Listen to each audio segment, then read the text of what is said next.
All right, two-person infant CPR. So the way we're going to do two-person infant CPR, still one person is on one side, the other person is on the other side.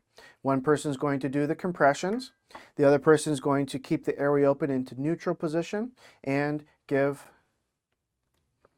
their puff, give their breath, right? Give the two puffs and then go back into 30 compressions.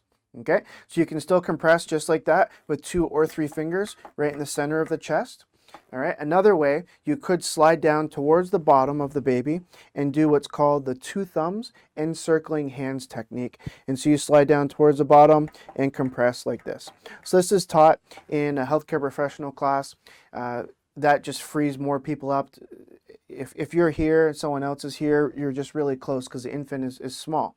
So you're kind of getting out of the way by sliding down towards the bottom and compressing with your 2 thumbs. It's also a little stronger to do that way. So if ever your 2 fingers are weak, then you can go to the 2 thumbs encircling hands technique.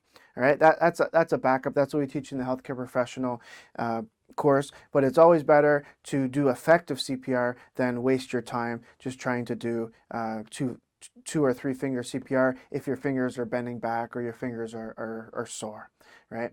So you can always do the 2 thumbs encircling hands technique, okay? But that's something a little extra, and that's something we teach in the healthcare professional course, okay?